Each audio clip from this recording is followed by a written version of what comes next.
Soy vecino de este mundo por un rato, y hoy coincide que también tú estás aquí. Coincidencias tan extrañas de la vida, tantos siglos, tantos mundos, tanto espacio y coincidir.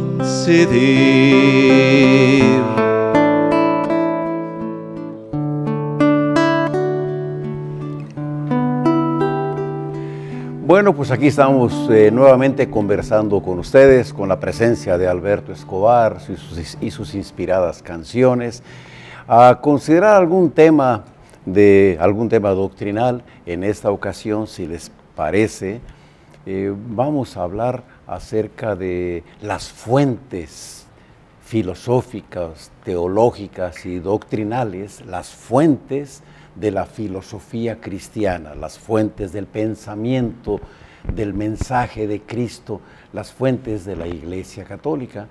Y esas fuentes, pues, son dos. Claro, son dos. Son la revelación, que son las Escrituras, los Evangelios, el Antiguo Testamento, el Nuevo Testamento, todas esas cosas que fueron dejadas para nosotros, para conocer bien toda esa revelación.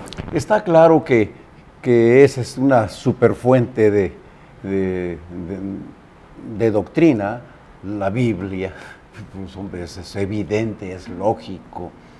Imagínate el Génesis, el Éxodo, los profetas, los patriarcas, el diluvio, todo lo que narra el Antiguo Testamento, pero también el Nuevo.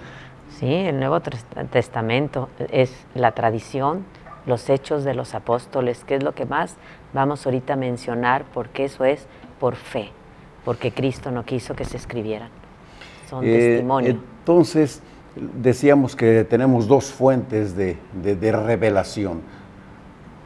Revelación, porque las Escrituras son revelación, fueron escritas por inspiración del Espíritu Santo. Entonces, Dios se nos reveló de dos maneras, las Escrituras y la tradición apostólica. Es la enseñanza unánime de los 11 apóstoles. Eso fue la tradición, la enseñanza de esos apóstoles y después de muchos más que eran discípulos directos de Cristo. Y vamos a insistir en este programa en esa tradición apostólica porque es tan brillante la revelación escrita en blanco y negro, en letras y palabras en la Biblia, traducida a todos los idiomas. Es tan brillante esta fuente de revelación que luego pasamos un poquito por alto otra fuente igualmente importante, sumamente importante, y es la tradición apostólica. ¿Por qué se llama tradición apostólica? Porque los apóstoles, los 11, enseñaron exactamente lo mismo, todos ellos. Vamos a entrar un poquito más en detalle acerca de esa tradición apostólica.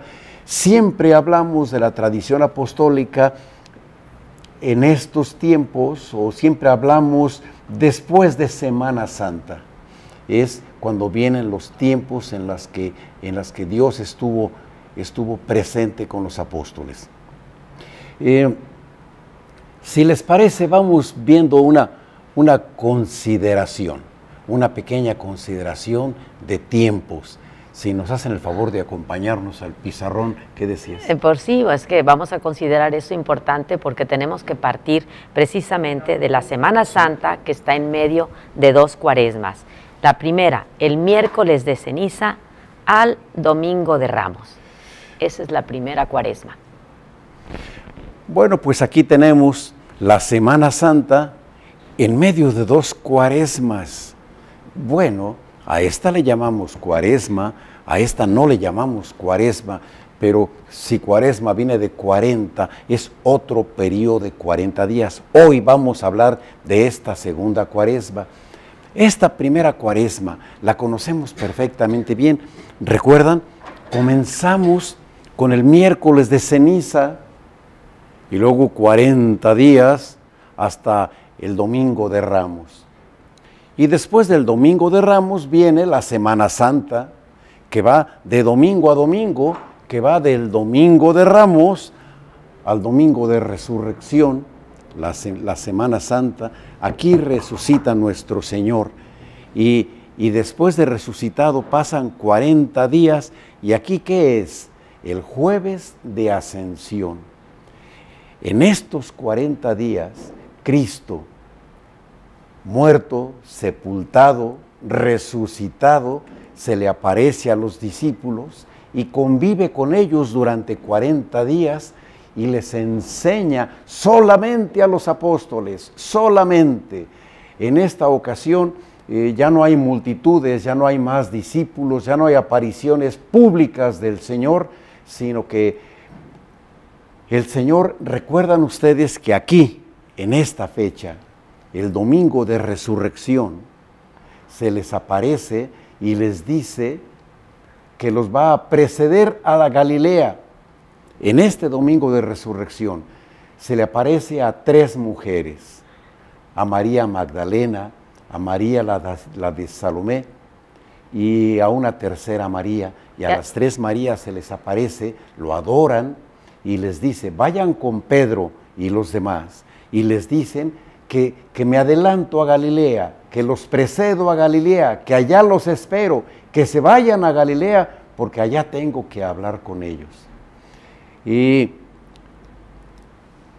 viene una segunda aparición al siguiente domingo, ya con Tomás presente, y ahí vuelve a decirles, bueno, nos vemos en Galilea, por allá los espero.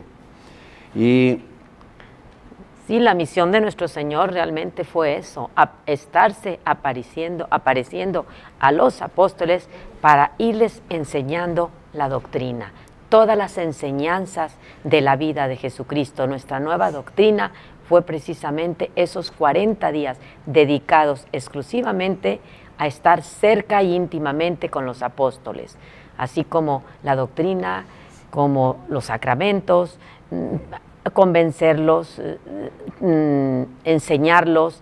Ellos estaban llenos de Dios, pero no entendían nada. Por eso Él estuvo cerca de ellos para enseñarles eso que nos legaron a nosotros. Dice el libro de los Hechos de los Apóstoles, y en la segunda parte del programa vamos a platicar mucho de este libro, y usted lo tiene en su casa.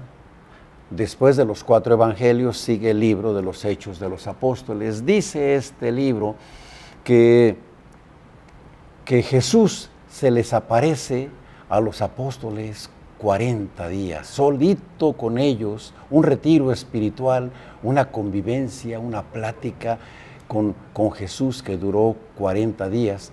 Y dicen los evangelios que estaban los apóstoles de regreso en Cafarnaúm. Por órdenes de Dios, Cristo les dijo, regrésense a Galilea, Cafarnaúm está en Galilea.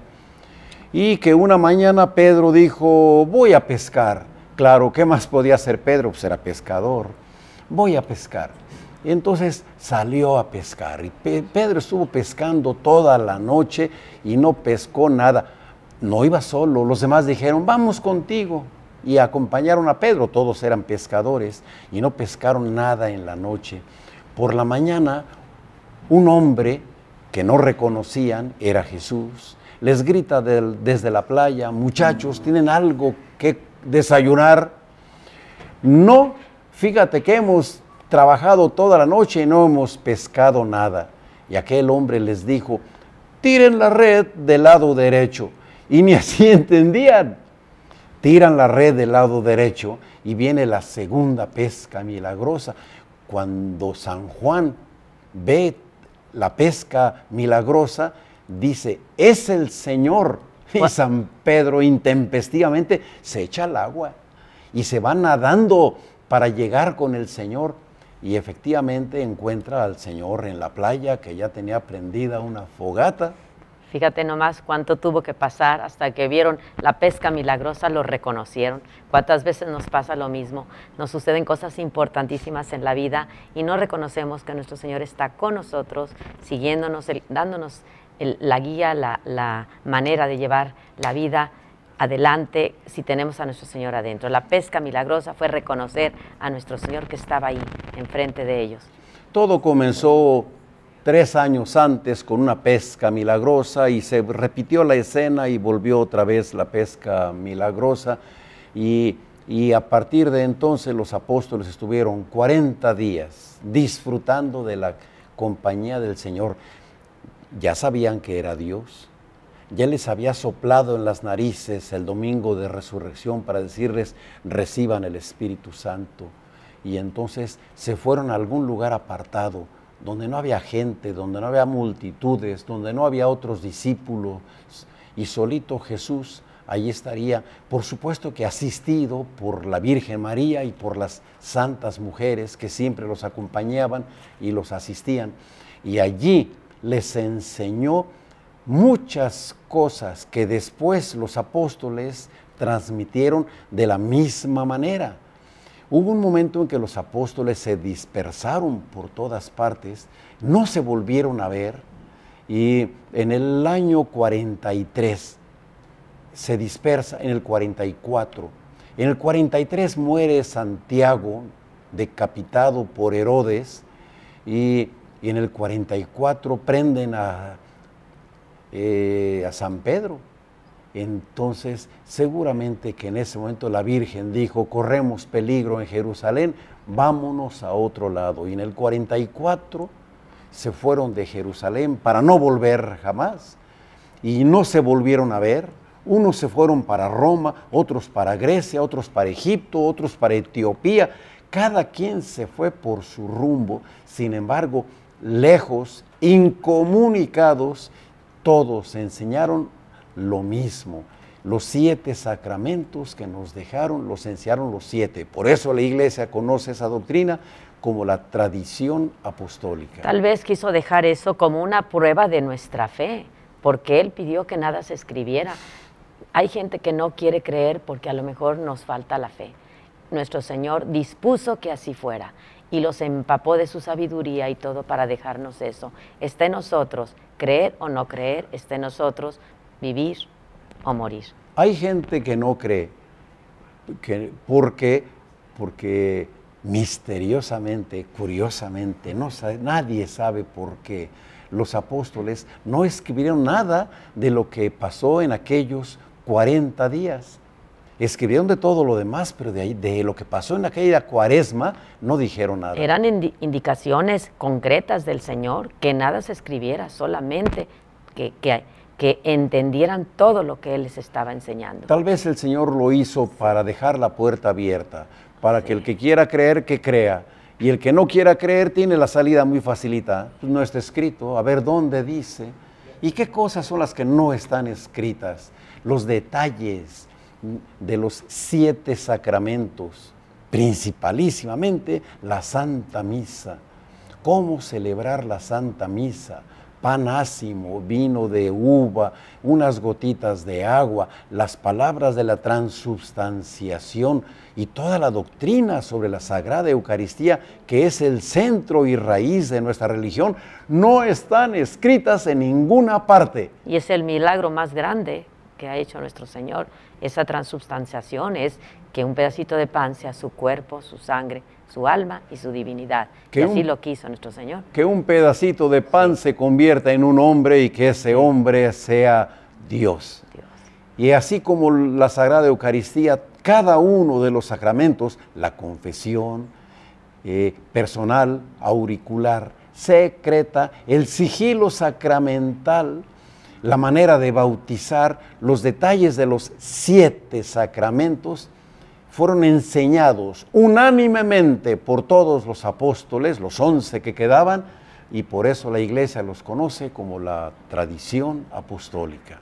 El sacramento del matrimonio también, que es muy importante, que es uno con una y para siempre, no se permite de ninguna otra manera, es la única manera de salvarte. Tenía que salir el sacramento del matrimonio. Los 7, todos los sacramentos, la unción de enfermos, todos vienen de esos 40 días. Señores, no están por escrito, porque la fuente de la doctrina católica es Escrituras, revelación y tradición apostólica.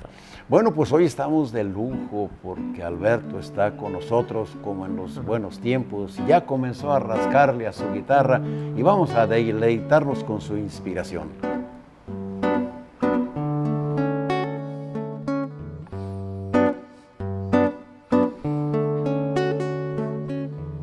Blanca paloma de paz, dime qué ha sido de ti.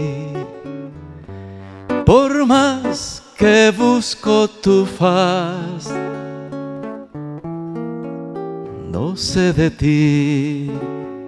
¿Será que tu volar es breve y fugaz? ¿Será que yo no sé dónde empezar a buscar? Pues tu canto se me esconde con las bombas que los hombres defendemos. Detonamos en tu nombre y tu acento sin aliento lo sofoca el armamento y nos llega solamente tu lamento.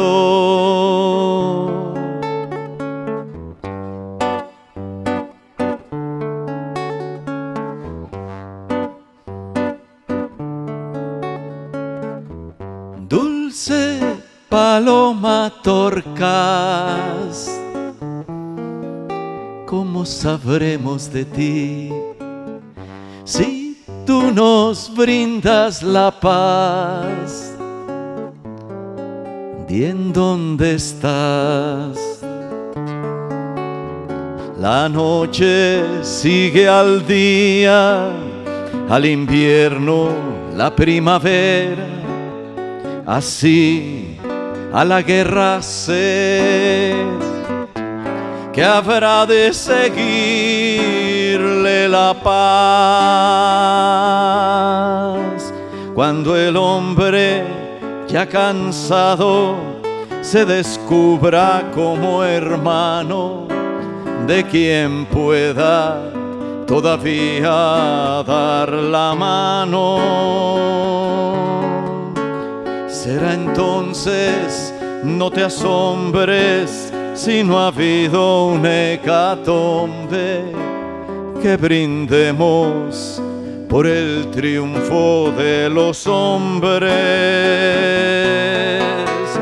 Será entonces que tu vuelo con tu canto cubra el cielo y en la tierra solo exista un hombre nuevo. La la la, la la la, la la, la, un hombre nuevo.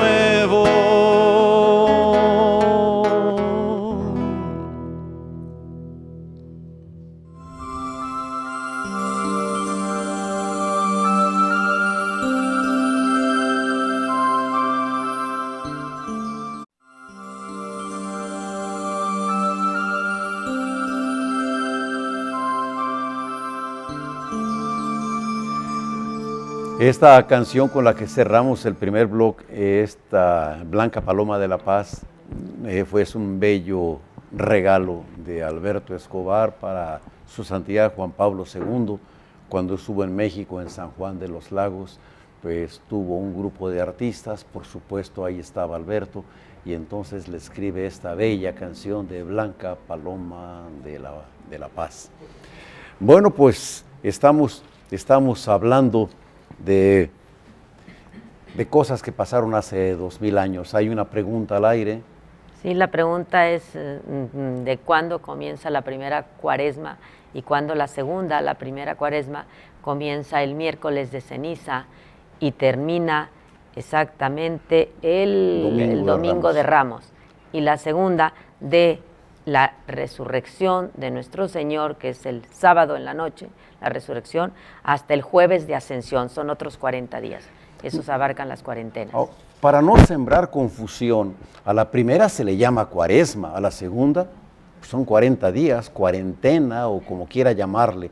La que propiamente se llama cuaresma es la de siempre, la primera, la que está antes de la Semana Santa, y el segundo periodo de 40 días, son 40 días que el Señor vivió con los apóstoles en Cafarnaúm, en algún lugar cercano a Cafarnaúm, y ahí los instruyó sobre la manera de administrar los 7 sacramentos. Y esa segunda cuaresma o cuarentena o grupo de 40 días termina con el jueves de ascensión, y les dijo el Señor el jueves de ascensión mientras estaban a la mesa, no se aparten de Jerusalén, voy por partes, voy por orden. Después de 40 días en Cafarnaúm, en Galilea, y de enseñarlos, se regresan todos a Jerusalén. Y estando en Jerusalén, Jesús les dice, aquí se quedan, no se vayan a dispersar de Jerusalén hasta que reciban el Espíritu Santo, Pentecostés. Pero mientras decía esas cosas, los bendijo y ascendió a los cielos. Fue la última vez que lo vieron ya de cuerpo y alma, precisamente ascender a los cielos. Se empezó a elevar entre las nubes. Ellos estaban azorados, volteando al cielo como bobos, así viendo cómo nuestro Señor subía al cielo, y 2 ángeles se les aparecieron a ellos y les dijo que qué estaban haciendo, que veían, que siguieran ya trabajando y que esperaran a la venida del Espíritu Santo. Todo esto se encuentra narrado, eso está escrito en el libro de los Hechos de los Apóstoles. Más adelante vamos a hablar más sobre San Lucas y los Hechos de los Apóstoles. Y entonces, pues el colegio apostólico se establece en Jerusalén. Todos pensaban que la capital del cristianismo sería, por supuesto, Jerusalén, pues ni modo que otra. Pues no, ocurre con que Cristo muere en el 30 y 13 años después, en el 43, Herodes mata a Santiago. Creo que Herodes era nieto de Herodes, el que mató a los santos inocentes, ¿verdad? Sí. En tiempos sí. de nacimiento de nuestro Señor. Cuando los santos inocentes, aquel Herodes, le llamaron Herodes el Grande, que fue el de la matazón de los inocentes, era el rey de aquellas tierras, pero 43 años después, el rey era otro Herodes, hijo de Aristóbulo y nieto de aquel Herodes. Y entonces este Herodes decapita a Santiago, un apostolazo. Pedro, Santiago y Juan era la trilogía central de los apóstoles. Había categorías dentro del colegio apostólico, y ve que eso le agrada a los judíos. Y entonces, en el año siguiente, para la Pascua, toma preso a San Pedro, ni más ni menos, para matar a San Pedro en el año 44. Y ahí viene el primer milagro, ya después de Cristo resucitado, se me hace cuando lo encierran en la cárcel a Pedro, ¿no? Y 2 ángeles lo sacan. Hay muchos milagros, no precisamente el primero, hay muchos milagros, pero milagrosamente, un ángel saca de la cárcel a San Pedro y lo lleva al cenáculo donde estaban haciendo oración todos, y San Pedro pues huye de Jerusalén y se va a Roma. Y seguramente que con el consejo de la Virgen María dijeron, no corremos peligro, vámonos cada quien por su lado, y unos apóstoles se fueron para Roma, San Pedro, otros a Grecia, otros a Éfeso, otros a Etiopía, otro a la India, y se dispersaron los apóstoles, no se volvieron a ver jamás, murieron sin verse.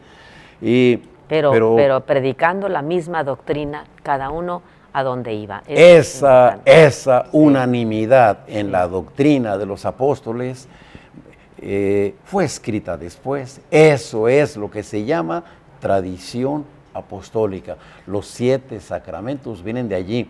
De modo que si algún día le preguntan, a ver, dame una Biblia, ¿dónde dice que la misa hay que celebrarla como la celebran?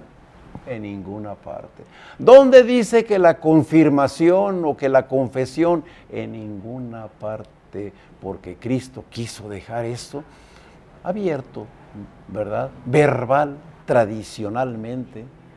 Entonces ya hay mucha escritura, no todo está escrito. Los 7 sacramentos, es doctrina central, no está escrita. Eso también considerémoslo, que es también por nuestra propia libertad, está en nosotros creer o no creer, ¿verdad? Y San Pedro se fue a Roma, de hecho murió en Roma crucificado, y este es donde estaba San Pedro, estaba la capital del cristianismo, y por esa razón Roma desde hace 2000 años es la capital del cristianismo. Ahorita nos parece muy bonito la ciudad santa de Roma, Mangos, hace 2000 años Roma era Sodoma, era Babilonia, era un lugar de escándalo, de mala conducta, de malas costumbres. De pecado.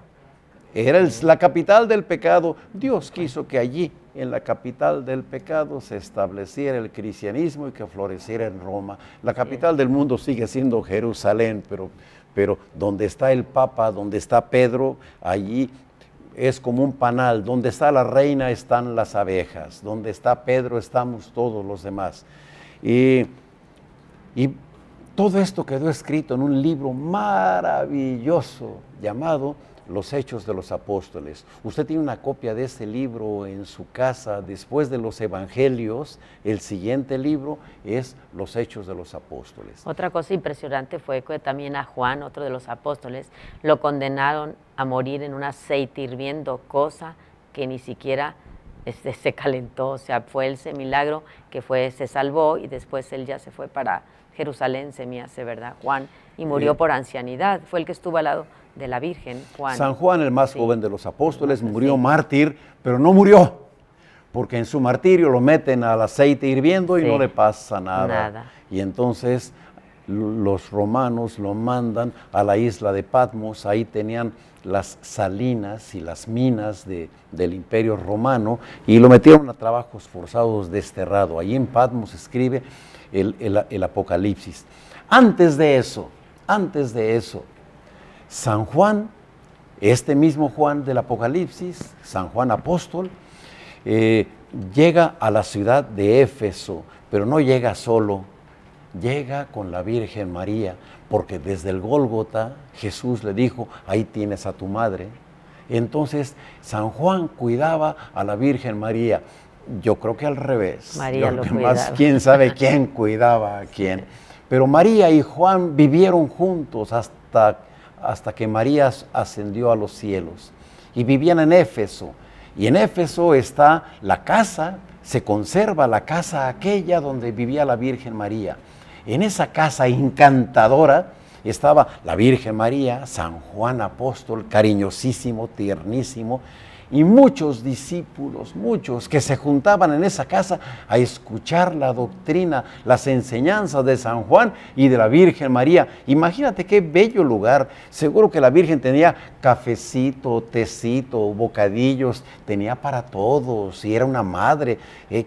Y aquellos discípulos privilegiados allí conocieron a la Virgen María, conocieron a San Juan. Uno de ellos era un muchacho con educación griega, era médico. Ese muchacho médico además era artista, era escultor y era pintor, y también escribía. Ese se llamaba Lucas, San Lucas. San Lucas también fue el que hizo la escultura de la Virgen de Guadalupe, ¿no?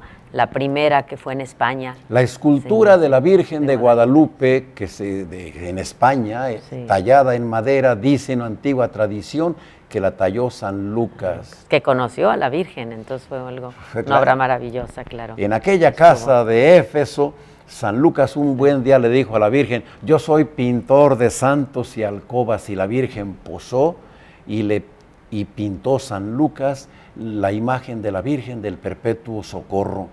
El original se perdió, lo que se conserva en Roma es una copia. Y no me quiero salir del tema, pero dejen decir rápidamente, el niño que tiene la Virgen del Perpetuo Socorro tiene una sandalia con las correas sueltas.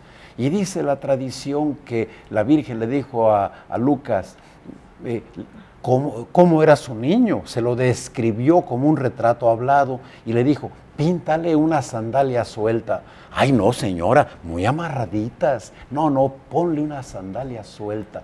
Porque cuando estaba chiquito siempre traía una sandalia suelta. Yo me la pasaba diciéndole, Jesús, tus correas, Jesús, te vas a tropezar. Entonces píntale una suelta.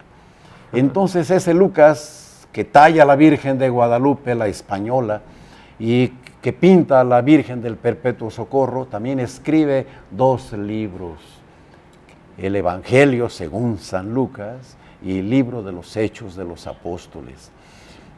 Abra usted el Evangelio de San Lucas y entrando se dirige a un amigo de él. Ay, sí, un amigo llamado Teófilo. ¿Quién es Teófilo? Pues no sabemos quién fue Teófilo. Nunca han mencionado quién fue Teófilo. Yo deduzco, Teo viene siendo Dios, filio, hijo.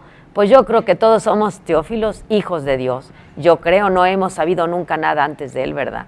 O sea... Y este Teófilo, pues recibe una carta, que es el Evangelio de San Lucas. Mi querido Teófilo, te voy a platicar todo lo que pasó.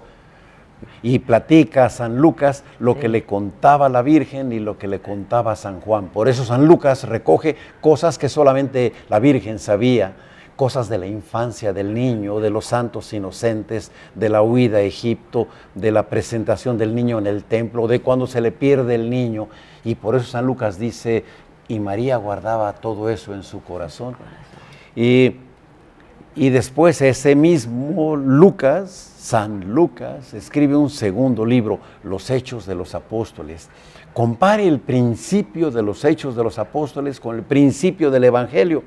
También comienza los Hechos de los Apóstoles diciendo, mi estimado Teófilo, déjame platicarte las cosas que pasaron, que bla, bla, bla, y le platica a Teófilo, que somos tú y yo, hijos de Dios, cómo el Señor asciende a los cielos. En el primer capítulo, entrando, habla, y este Lucas es el que dice que Jesús se aparece 40 días a los discípulos en Cafarnaúm y que ahí los indoctrina.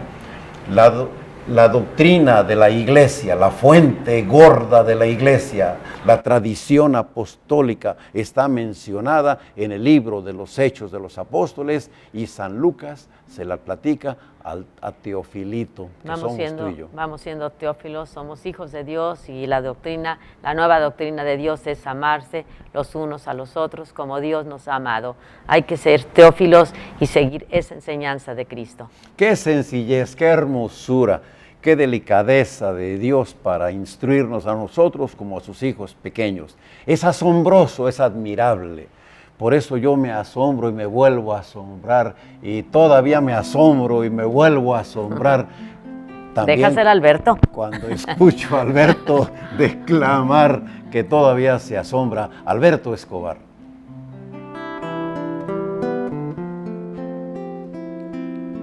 Todavía me asombro al sentir el viento recorrer mi cuerpo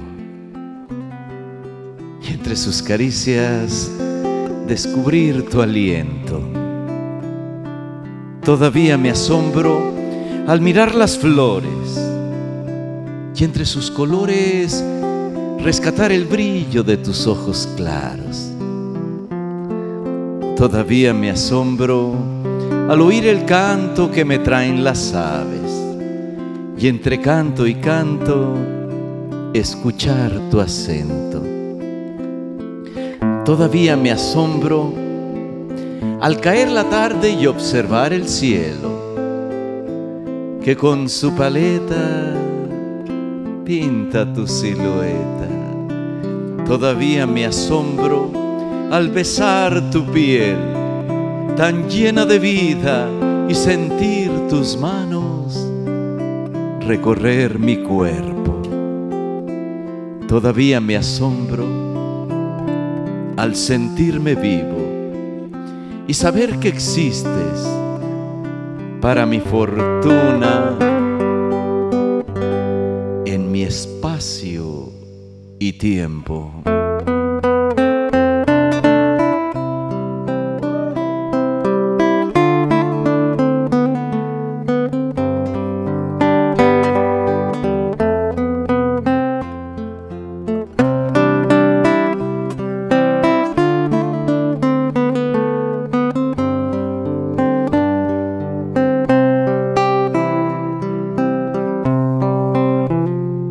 Soy vecino de este mundo por un rato, y hoy coincide que también tú estás aquí. Coincidencias tan extrañas de la vida, tantos siglos, tantos mundos, tanto espacio y coincidir.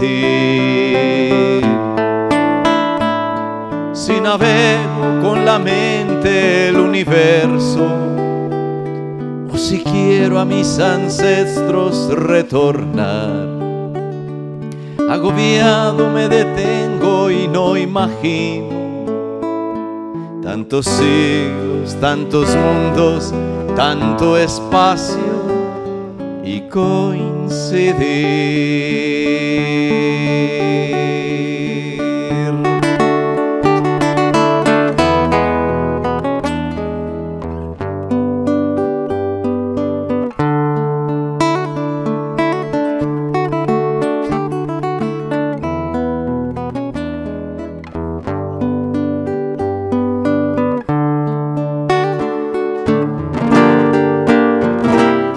Si navego entre la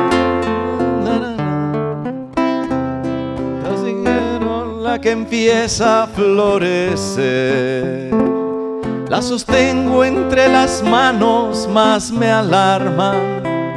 Tantos siglos, tantos mundos, tanto espacio y coincidir. Si la vida se sostiene por instantes, y un instante es el momento de existir. Si tu vida es otro instante, no comprendo tantos siglos, tantos mundos, tanto espacio y coincidir.